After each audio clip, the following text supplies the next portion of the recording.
पौराणिक कथाओं की श्रृंखला में आज की कहानी है सत्य पालन की दृढ़ता।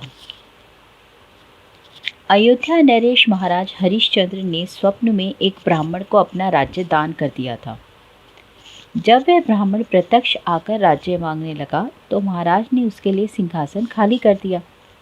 परंतु ब्राह्मण कोई साधारण ब्राह्मण नहीं था और ना ही उसे राज्य की भूख थी। वे तो थे ऋषि विश्वामित्र, जो इंद्र की प्रेरणा से हरिश्चंद्र की सत्य की परीक्षा लेने के लिए आए थे।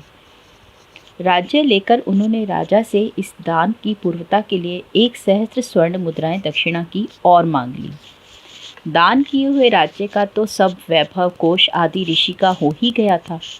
राजा को वह अतिरिक्त दक्षिणा देने के लिए 1 महीने का समय उन्होंने दिया।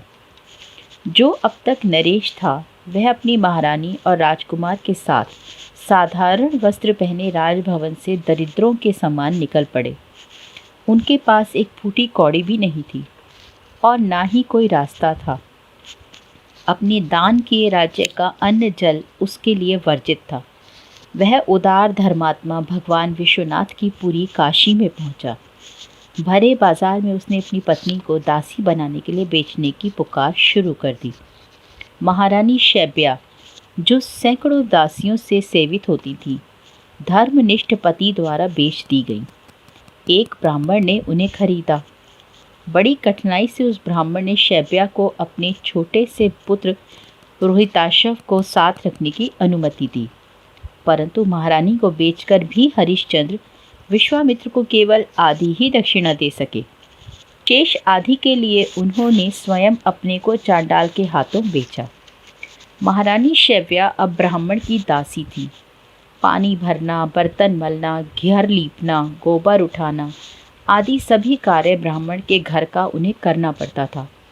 उनका पुत्र अयोध्या का सुकुमार युवराज रोहिताश्व अपनी नन्ही अवस्था में ही दासी पुत्र का जीवन व्यतीत कर रहा था।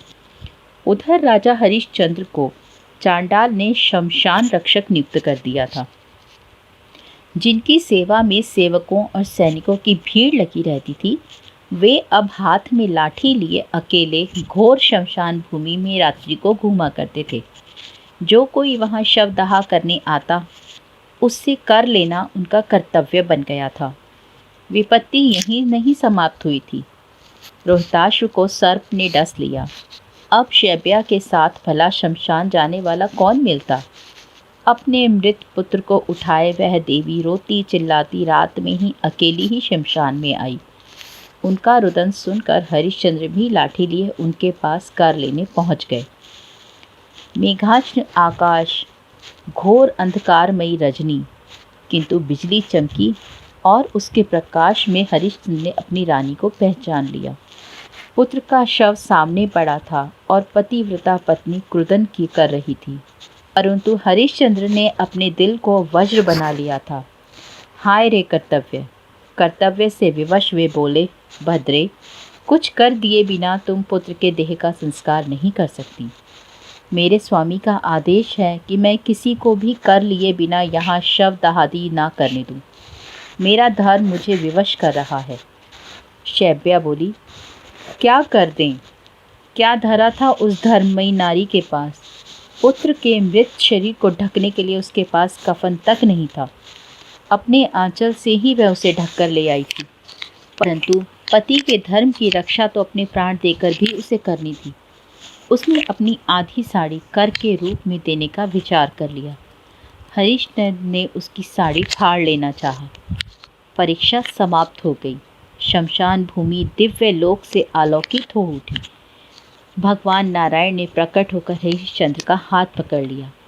सत्य स्वरूप श्री नारायण हरिश्चंद्र की सत्य निष्ठा से पूर्ण संतुष्ट हो गए और वे कह रहे थे, राजन, अब तुम पत्नी के साथ वैकुंठ पधारो। राजन, आपने अपनी सेवा से मुझे संतुष्ट कर दिया। आप स्वतंत्र हैं। हरिश्चंद्र ने देखा कि उनका स्वामी चांडाल और कोई नहीं, वे तो साक्षात धर्मराज थे। उस समय वहाँ महर्षि विश्वामित्र भी आ पहुँचे और वे कह रहे थे, बेटा रोहित, उठो तो। रोहिताश उनके पुकारते ही निद्रा से ऐसे जागे जैसे कि वो जगे हुए ही थे।